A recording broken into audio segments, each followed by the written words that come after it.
Can I just then get started by saying thanks very much, Simon, and Sport Northern Ireland for inviting me to present my work around coach-athlete relationships. It's always a privilege and an honor to be able to present the work that we have been doing over the past however many years.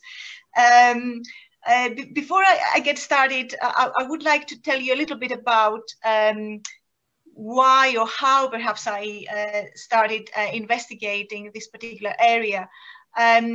I was an athlete many years ago, and I had three coaches in my career, in my athletic career, that really influenced me a great deal in many different ways, positive and negative ways. And the relationship, the connection, the partnership I had was very different with all three of them. And I think that was the impetus for me to, when I decided to do a PhD, to look at that particular area.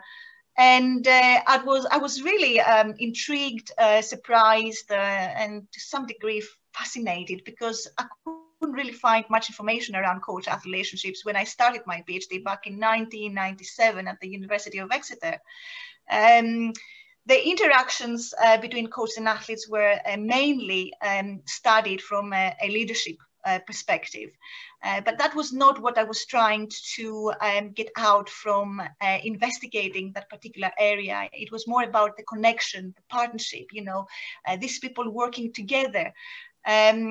So on the basis that there was very little in the literature, I started creating more information by looking outside sports psychology and sport literature more generally to other domains.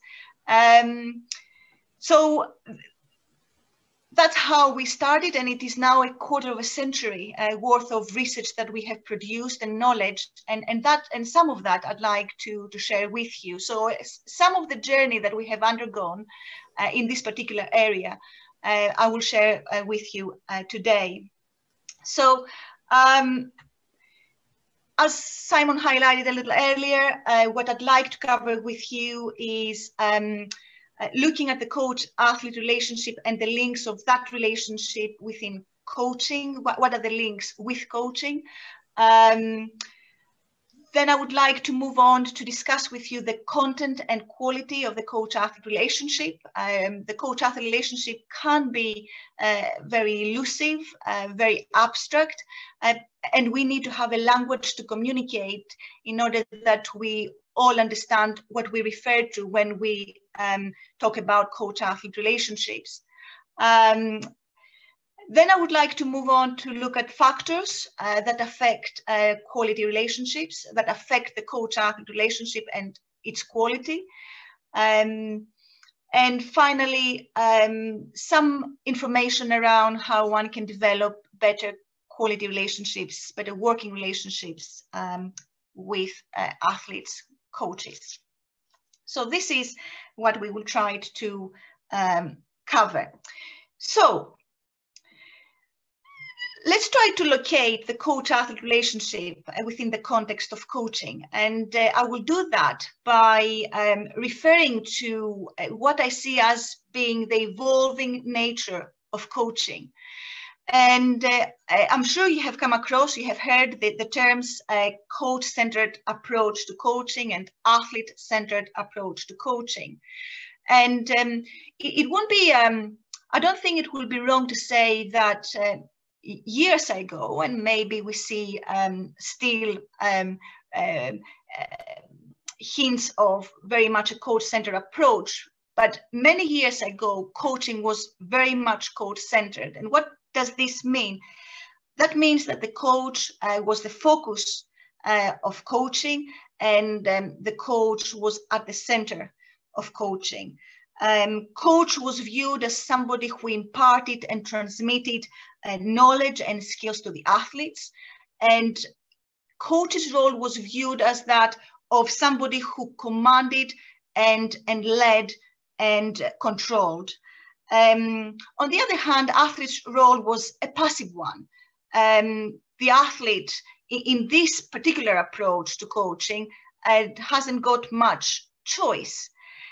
And then from that very traditional way of coaching, over the past 20 years or so, we moved to the athlete-centered approach to coaching, where now the athlete is the focus and the center of coaching.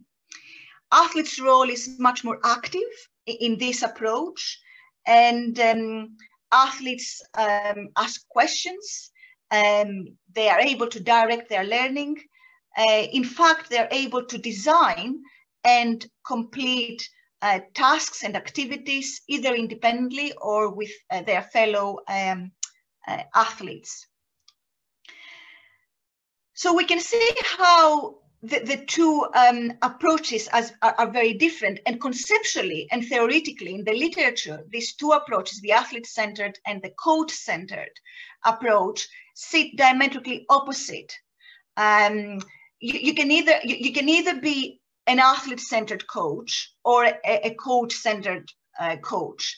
You cannot have a bit of both if you apply these approaches. For me, this has been a bit problematic as a notion, as a theory, and as an approach to coaching, because an overemphasis on either the coach or the athlete can lead to rigidity. And we know that coaching is nothing but a rigid place or notion or a concept. Coaching has to be adaptable, has to be flexible, has to be agile.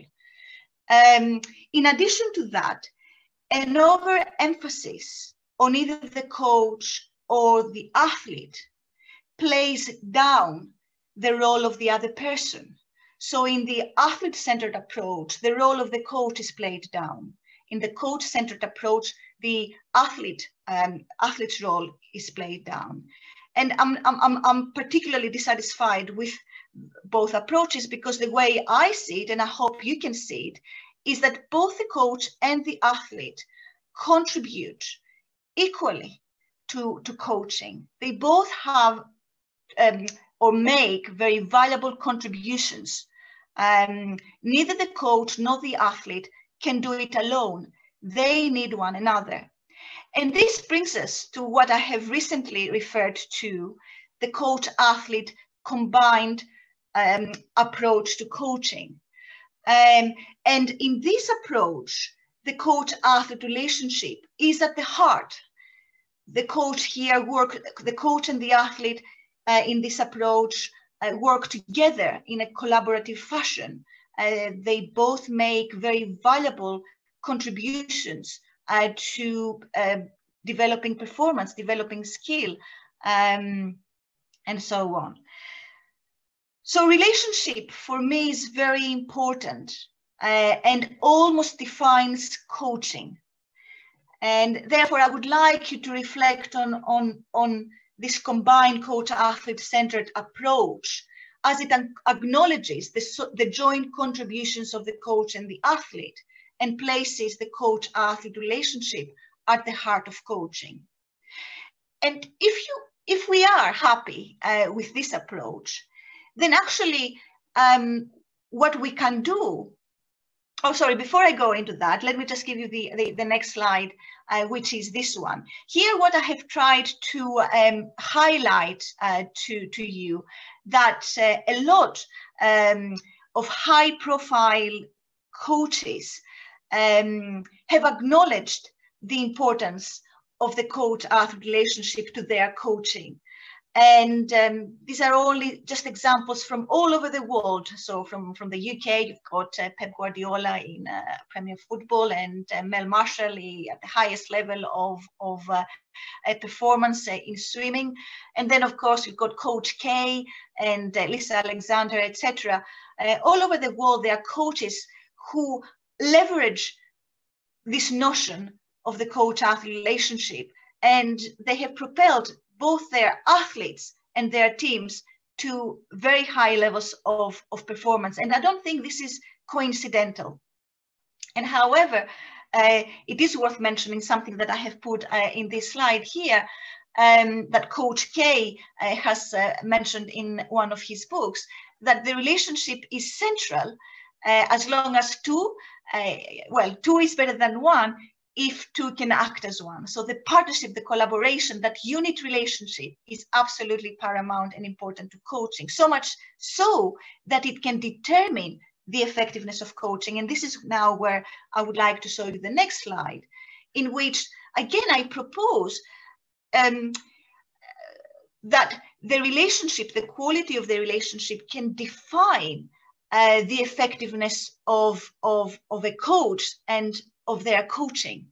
If you think, trying to capture the effectiveness of coaching or the extent to which a coach is effective is very, very difficult because there are so many different parameters. But perhaps the coach-athlete relationship, and if we use the relationship as a proxy for coaching effectiveness and success, then we can come a little bit closer to capturing coaching effectiveness and success. So what I'm trying to say here is that better relationships are more likely to lead to more successful and effective coaching, while not so good or poor quality relationships are more likely to lead to ineffective and unsuccessful coaching.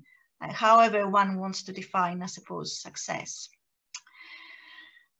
So with that in mind, and if we all agree, I hope we agree to some extent, that the coach-athlete relationship is central to coaching and its effectiveness and success, then what does a good quality relationship look like? How can we capture in a tangible way something that will, in the first instance, look very elusive, very abstract? So over the years, we conducted hundreds of interviews with coaches and athletes, and now we are able to present a model that captures all these coaches and athletes' perceptions and thoughts about what a good quality relationship is. And this model, I think it's quite all-embracing and holistic of the main components, dimensions of a good quality relationship. So a good quality relationship is a multidimensional concept, and it comprises of 4 dimensions or 4 qualities. First is, and we call this model the 4+1 C's because we've got 4 C's that comprise the quality or reflect the quality of the relationship. First is closeness. Closeness reflects coaches and athletes' emotional tone or the affective ties that are developed between a coach and an athlete, and the key relational properties within this concept, this dimension, include mutual trust, respect, appreciation, and liking for one another. So the more the trust, the more the respect, the more the appreciation and liking between these 2 key people, the higher the levels of affective closeness. Then we move to commitment. Commitment reflects coaches and athletes' intentions, motivations, willingness to maintain a close relationship over time. And commitment is the glue that connects a coach and an athlete, particularly during difficult times, during injury, burnout, performance slumps, failing to miss a particular standard or a selection. So here is a characteristic of how strong the relationship is at this present moment, but also in the future. Then we move to complementarity. Complementarity is synonymous to cooperation or collaboration, and it captures the behavioral character of the relationship and captures coaches and athletes' behaviors that we will expect in a cooperative partnership to occur, such as receptiveness, responsiveness. You will expect both the coach and the athlete to be friendly in their conduct and to be comfortable and at ease in each other's presence. So these are important characteristics or properties of collaboration, but also complementarity captures the specific roles that the coach and the athlete assume in this particular relationship. And on the whole, we expect that the coach to be able to lead, to direct, to orchestrate, to instruct, and the athlete to be able to listen, to filter in and out information that is relevant and important to them, and execute instructions to the best of their ability. And then we move to co-orientation. Co-orientation refers to the degree to which the coach and the athlete are perceptually similar. There is a level of perceptual or cognitive similarity. They're on the same wavelength. And it is where the coach and the athlete view the world, their world, in a similar way.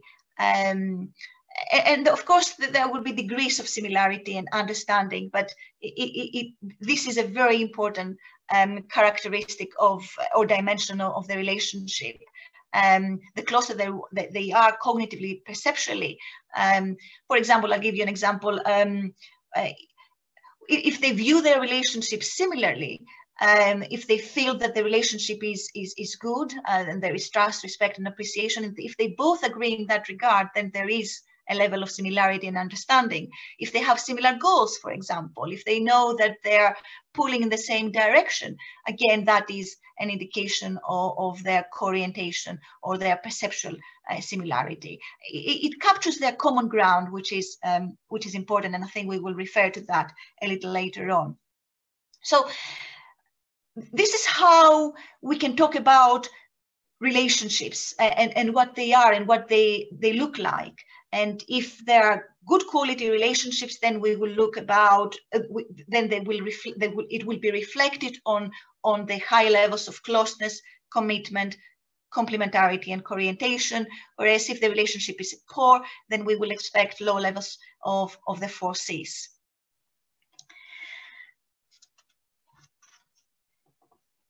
Now, it is important to highlight here, and that's why I'm very passionate about the key role that this relationship plays for coaches and athletes and for sports more generally, is that research, and a lot of research that we have conducted time and time again shows that there is a strong association between relationship quality and performance, but also between relationship quality and well-being. So coaches and athletes who have high quality partnerships, good connections between the two of them, they're more likely to perceive and be able to perform at a high level and achieve great successes than if their relationship is poor. And similarly, if you are in a good quality relationship, you are more likely to feel satisfied and fulfilled and rewarded. So the relationship can really fulfill 2 important outcomes, both performance and well-being. And when these 2 outcomes are in unison, they are being ticked off, they are fulfilled, then you feel that you are thriving within that environment. And we want both coaches and athletes to be in that position, to feel that they thrive in their environment. So far we have highlighted the place of the coach-athlete relationship within the context of coaching. We have looked at the connections of good quality relationships with effective coaching. And we have outlined what a good quality relationship look like. And we have connected good quality relationships with high levels of performance and high levels of well-being. So what I'd like to do next Oh, sorry. Start again. Wrong button. I'm really sorry. What I would like to do next is talk a little bit about the factors that affect good quality relationships. And there are many, but hopefully I have chosen some good ones for us to discuss and consider and subsequently reflect.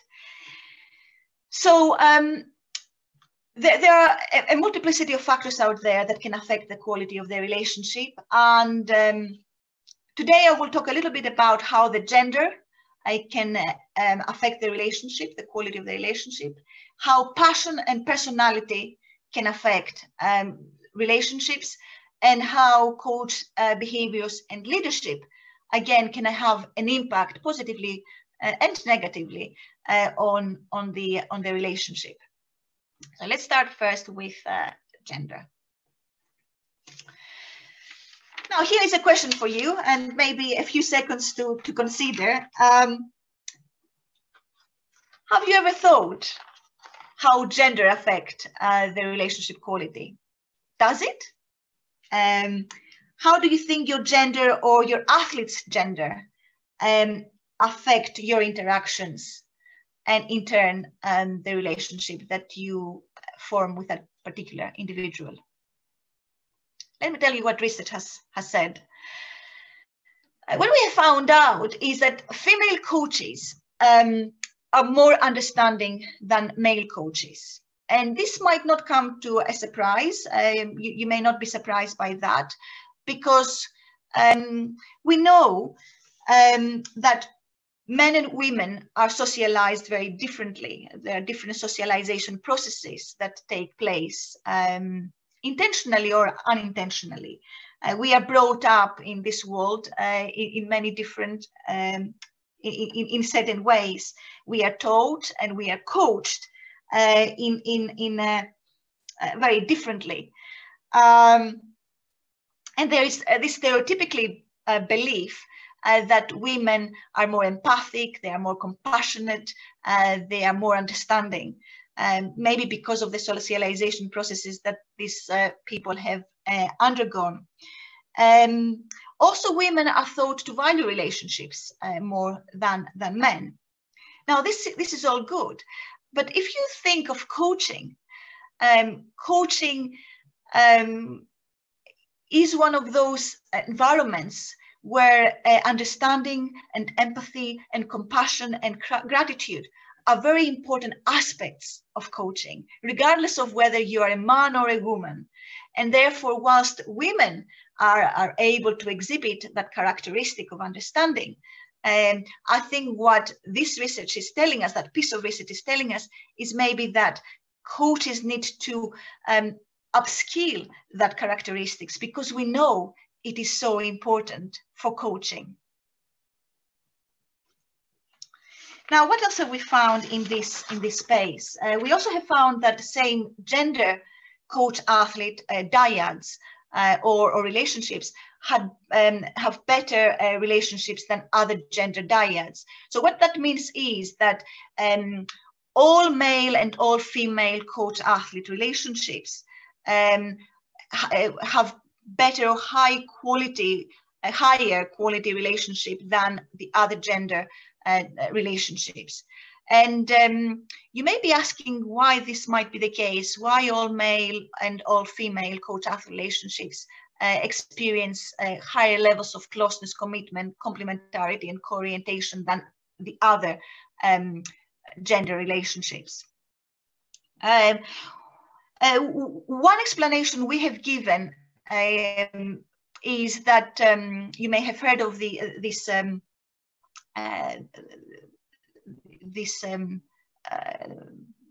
notion of similarity attracts. And in fact, in psychology, there is this similarity attraction hypothesis that has been investigated for many years. And essentially it says that individuals are attracted to others who are similar to themselves than dissimilar. So I think this is what this result speaks to. And how we can transfer it or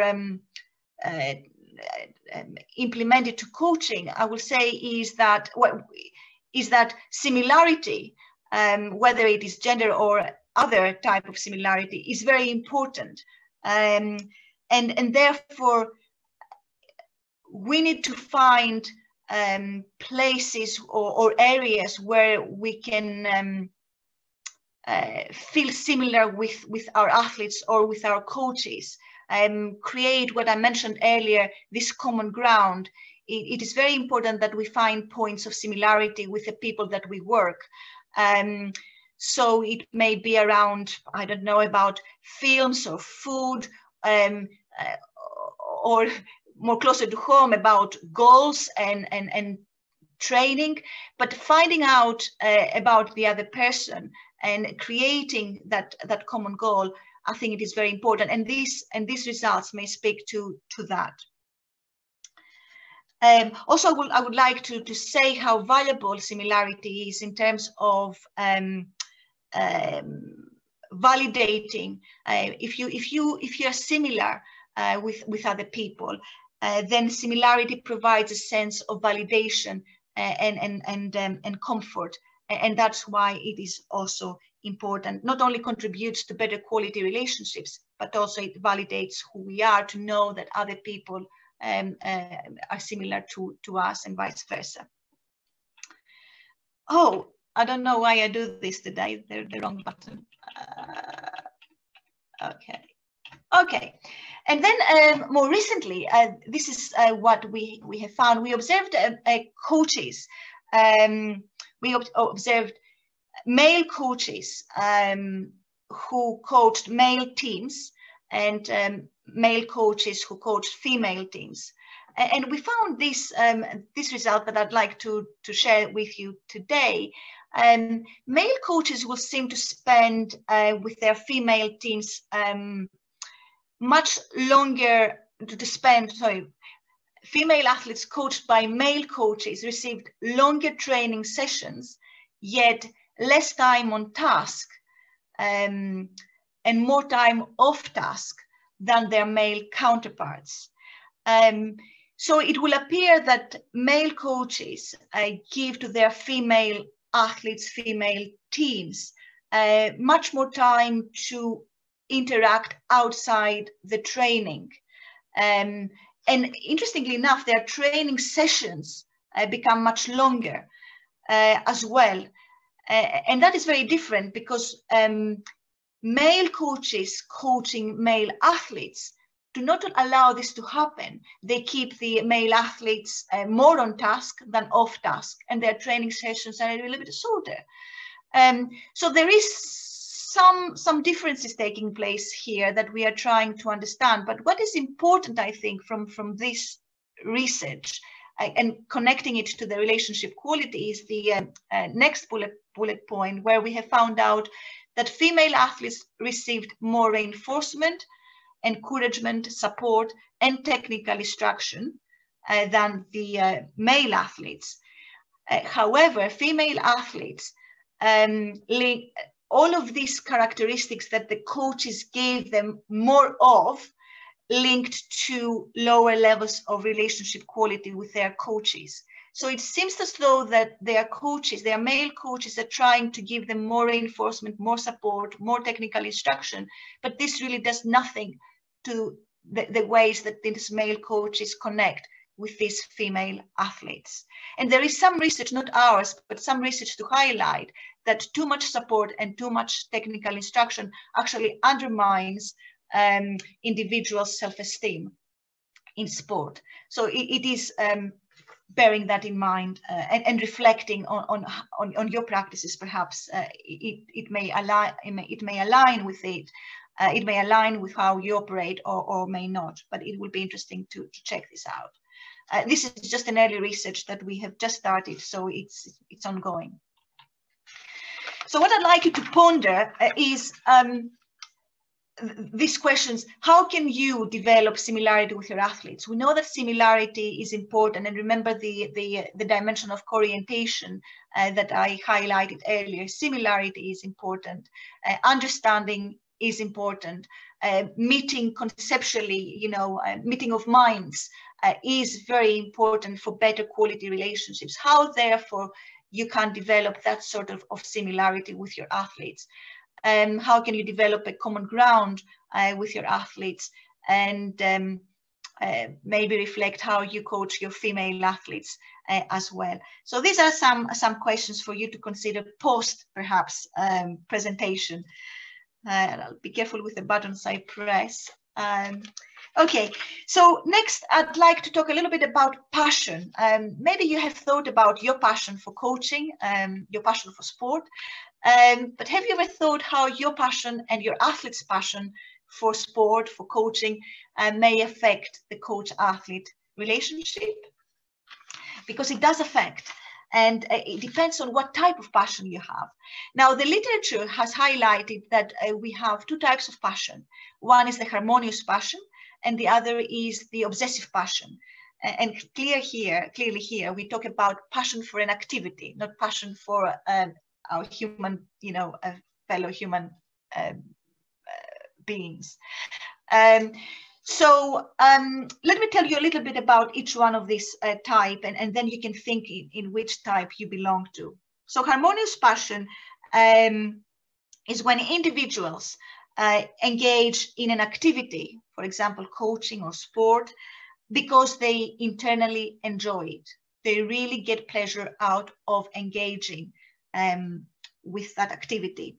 They don't feel controlled or compelled to by the activity, and the activity, whether it is coaching or sport, defines them as a person, but not entirely. They enjoy other things in life that define who they are. It might be their work outside the domain of sport, their education, their family, and so on and so forth.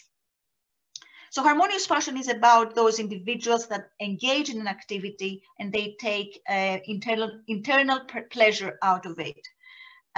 On the other hand, obsessive passionate individuals are controlled by the activity, by coaching, by their sport. Life without the activity, coaching or sport, is meaningless. They feel emotionally dependent on the activity, and the activity, sport or coaching, completely defines who they are.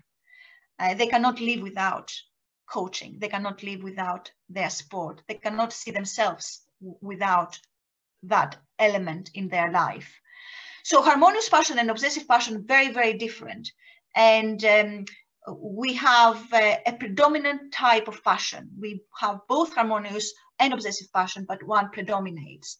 So you may just now reflect which one may be more you.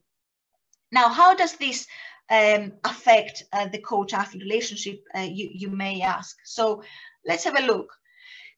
It might not surprise you again, but coaches, from the research we have done,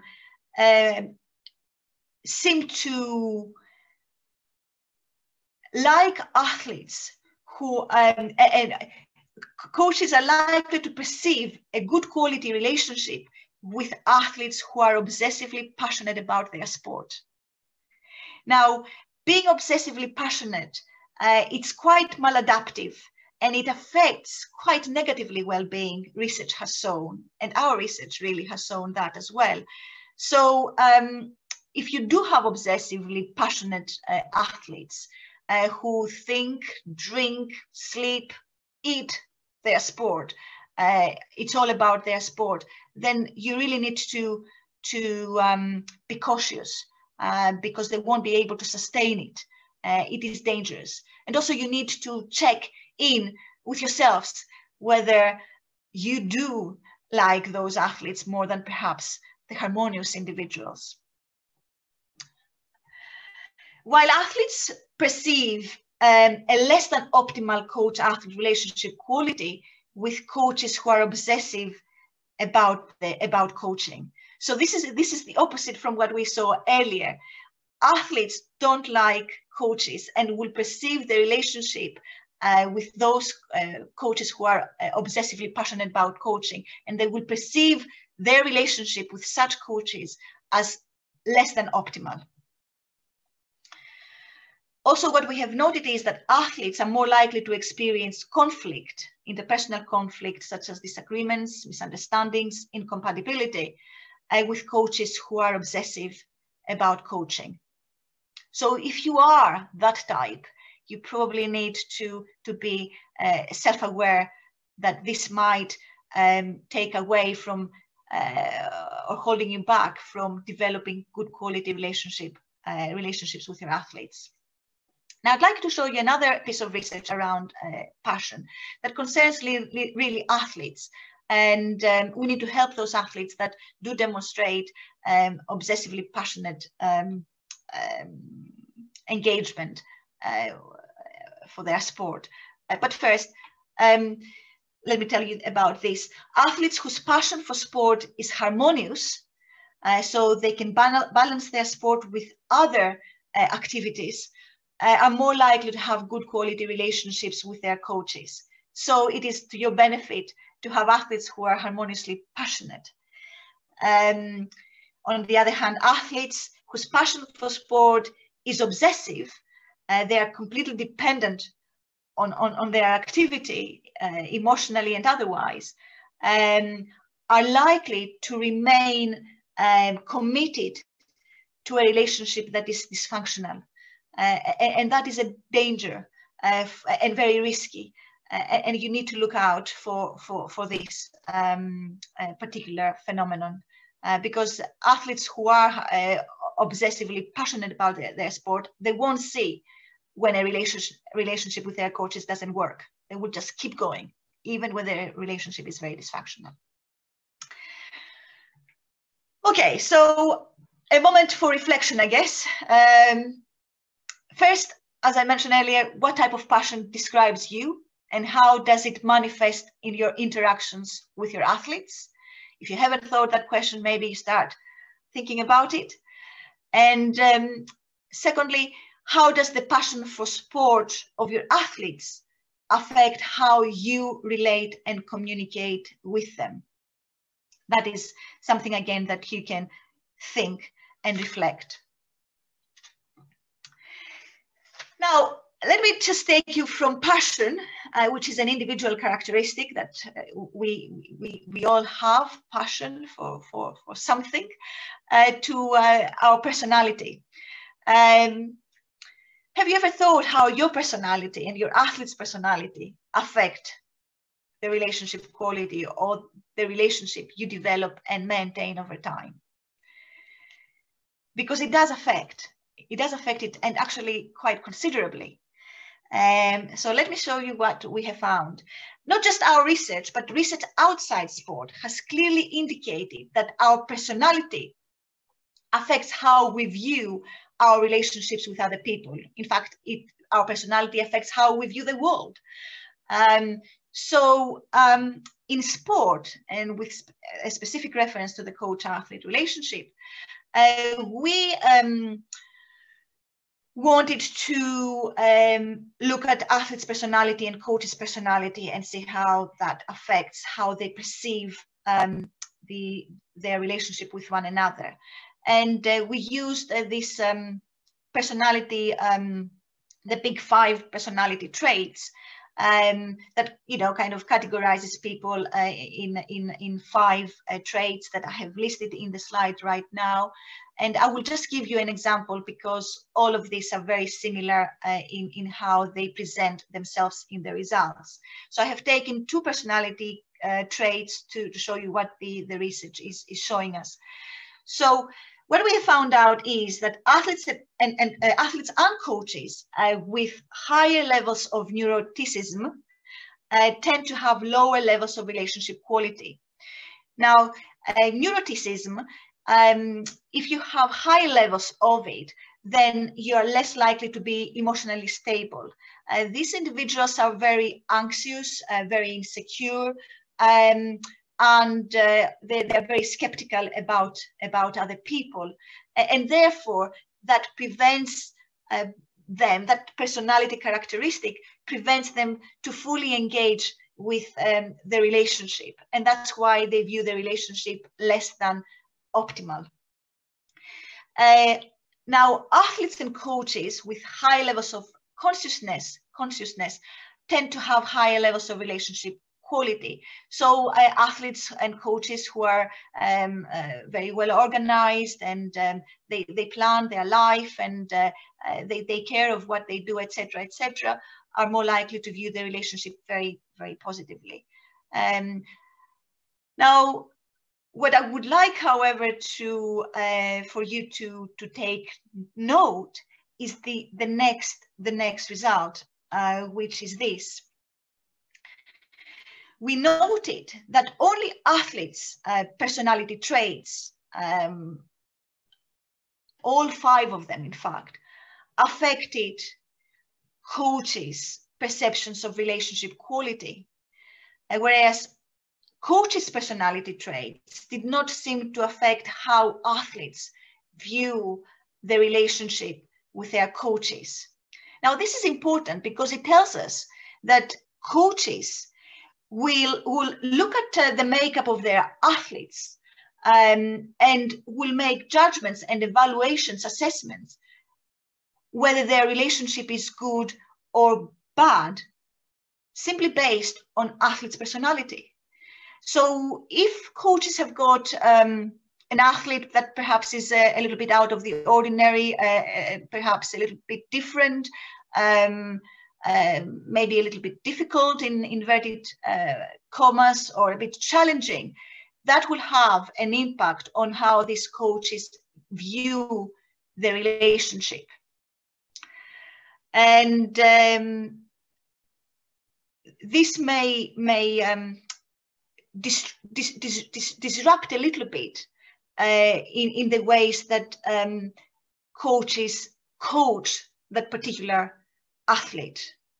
If they view that the relationship lacks trust, respect, commitment, cooperation, then it's less likely that these coaches will pay the attention and the effort and the energy required to coach that athlete to a higher level, to a better level.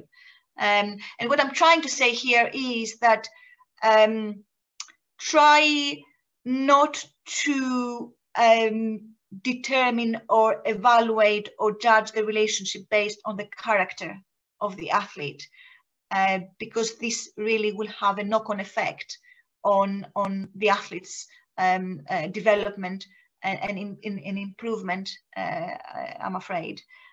So we need to be cognizant, and you need to be careful and reflective on how and why you evaluate that relationship in that manner.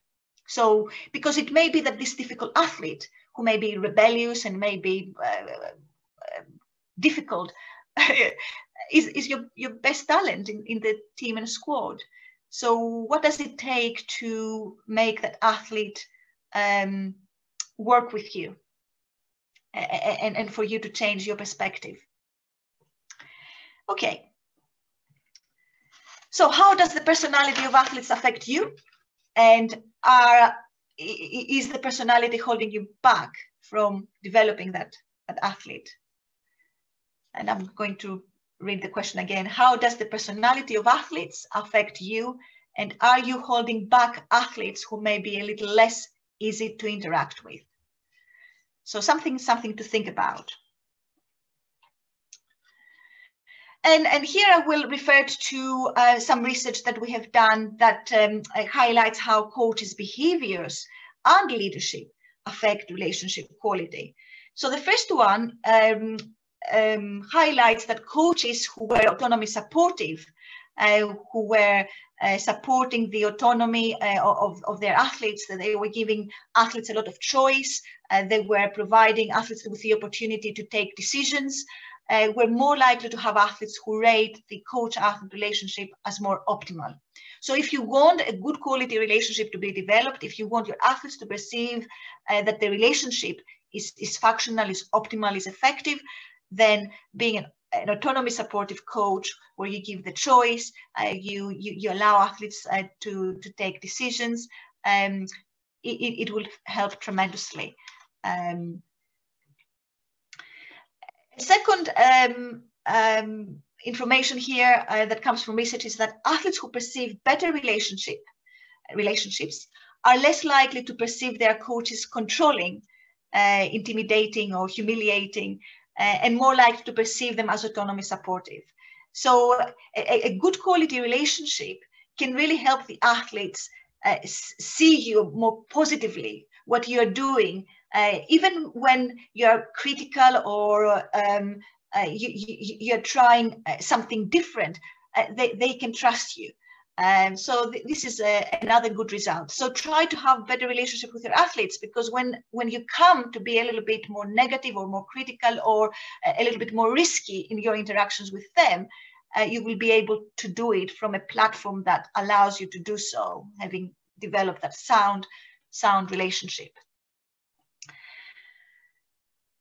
Also, what we have found is that athletes who perceive better relationships with their coaches report more positive coach behaviors, positive communication, better technical instruction, more emotionally and feel more emotionally supported. I think this is the two bullet points are very similar in the messages that they try to give. And finally, and more recently, what we have found is that coaches who were perceived to be visionary, who looked at the future more positively, with high expectations and big goals to accomplish, and they were also perceived by their athletes as appropriate role models. They lead by example, they lead by doing, were more likely to develop high quality relationships with their athletes. In other words, athletes like to have coaches who are visionary and good role models, and that reflects the leadership of the coach, and in turn facilitates and promotes better relationships. So what I'd like you to do here is perhaps ask yourselves, do you provide choice, inspiration, support on and off the field of play? What is your interactions, your behaviors, your character? How do you relate, interact, lead, influence, communicate with your athletes? That is all good to consider and see where you are. So some practical considerations, I guess, for all of us to take in.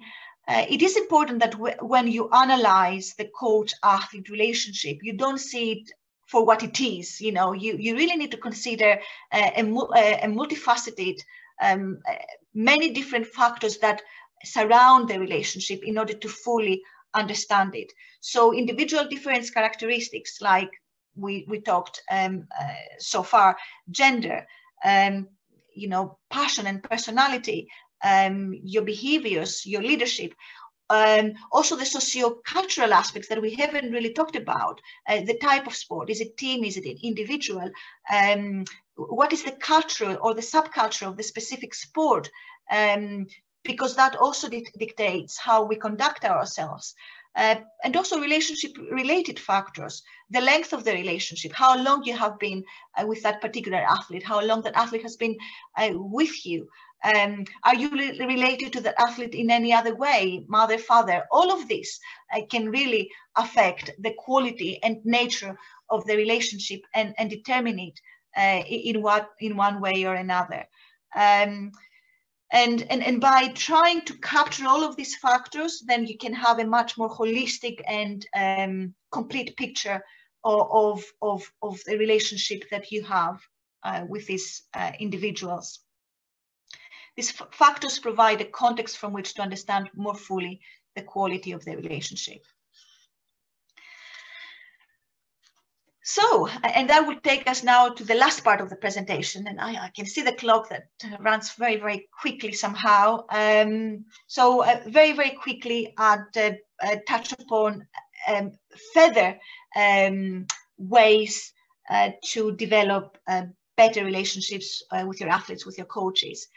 First and foremost, I will say focus on the 4 C's.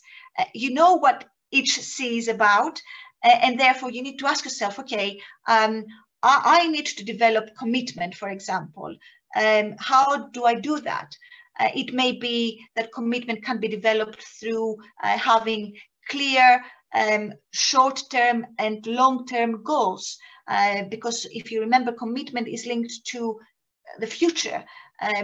We know that it takes time to, 1, develop relationships, and 2, to develop performances. And therefore, what do I do so that we both know that we are here for the long term than for the short term? I refer here to sacrifice. I think staying, one practical, very simple example of how to improve commitment is by maybe staying a little bit with an individual athlete after a training session, speaking to them or showing them a particular drill or technique, and that immediately provides a great sign to the athlete that you believe in them, that you want them in the team, you want them to improve, that they have future and prospect in what they are doing. So it is the little things that matter. A little pat on the back or a handshake or a high five. It doesn't take too much to develop the appreciation, or what I'm saying. I'm referring to the liking. Finding a common ground. What films do you like? What music do you like? What do you do? Outside school. All of these simple things that we do in every type of relationship can help this type of relationship develop and flourish. I won't talk too much about the 4 C's and how you can look at these 4 C's in order to improve the quality of the relationship, because you can find a lot of information using the infographics that have been developed by UK Coaching with the 4 C's in mind. And if you want me to send you a link, then I'll be more than happy to do so. You may know or not that we, through interviews with coaches and athletes, we have developed this model, which is nothing but a communication model that highlight 7 communication strategies that helps us develop better quality relationships. Communication is the fuel of relationships, is what activates relationships, what it helps relationships move from place A to place B, be a better place. Communication is important. Simple things like talking, acting together, taking decisions, disclosing information, even arguing are active ingredients that are really important for relationships to develop and importantly maintain over time. Now, I won't go through all of this because we will need another hour, but I will pick up on one and very quickly give you some ideas of how this can be very easily applied in everybody's practices, and that is openness. Now, I picked openness because often coaches, I hear them saying, I want athletes who are responsible, who are accountable, who are autonomous, who are independent. These are great qualities for athletes, and we want all athletes to be able to be responsible, to be accountable, to be independent for their development as an athlete and a human being. But you need, as a coach, to create an environment within which athletes can demonstrate and express these qualities. If you don't set up this environment, then athletes won't be able to show you or express how responsible they are, how accountable they are, and how independent they are. And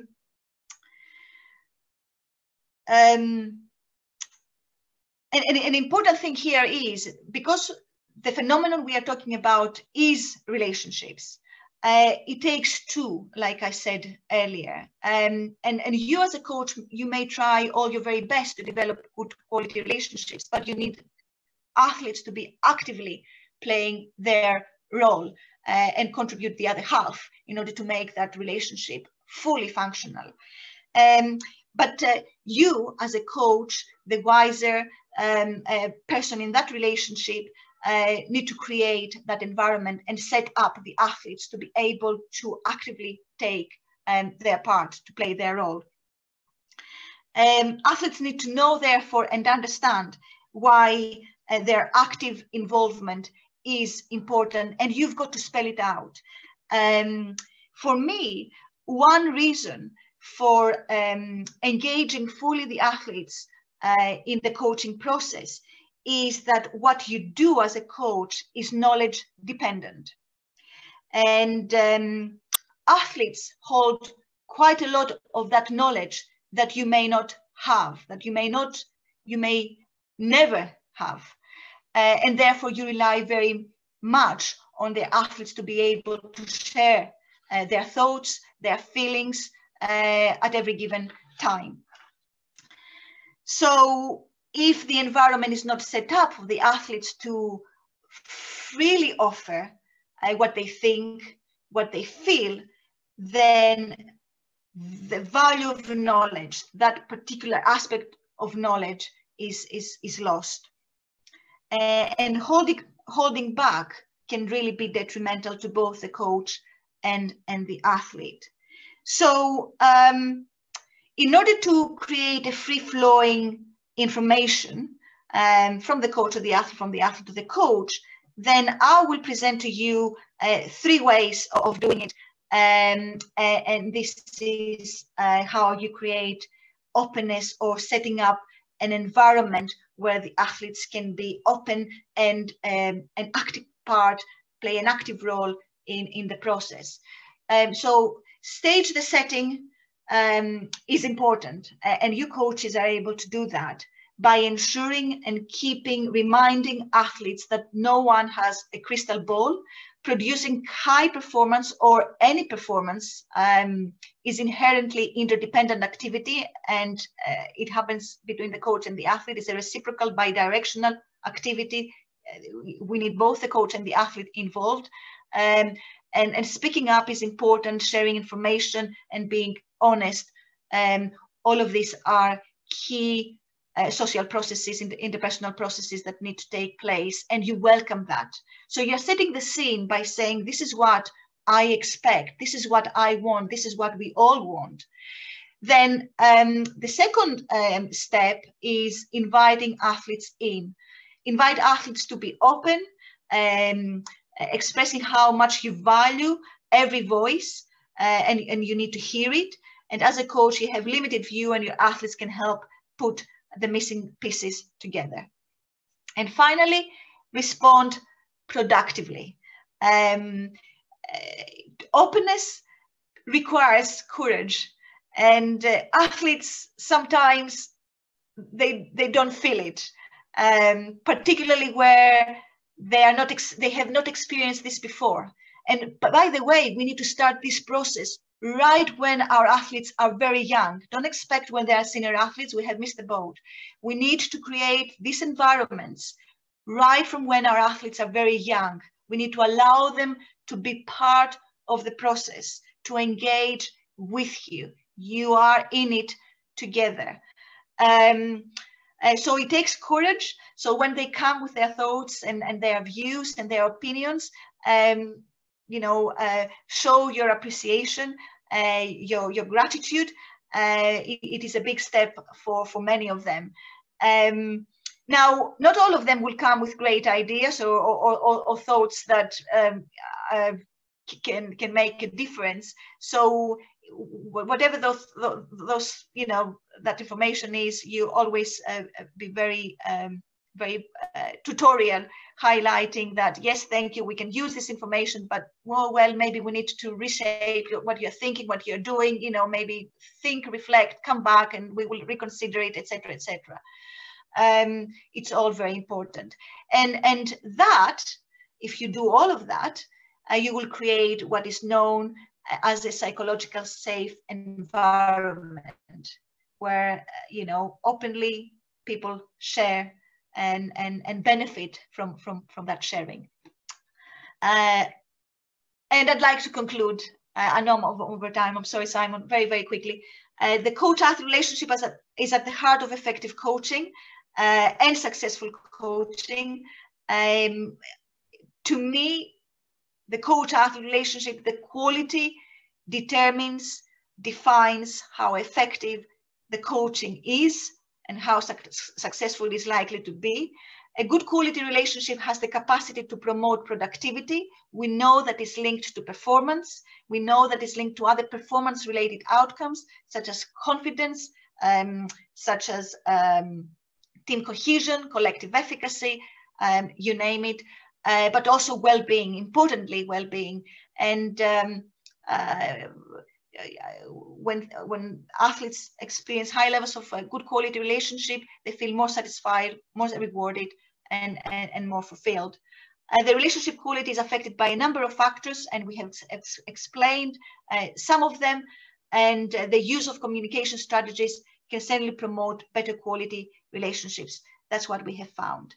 So with that, I will say thank you very much. And I'm sorry I have run out of time, but thank you for your patience. And I'll be more than happy to hand back to Simon. And if you have any questions, I'll be certainly happy to reply.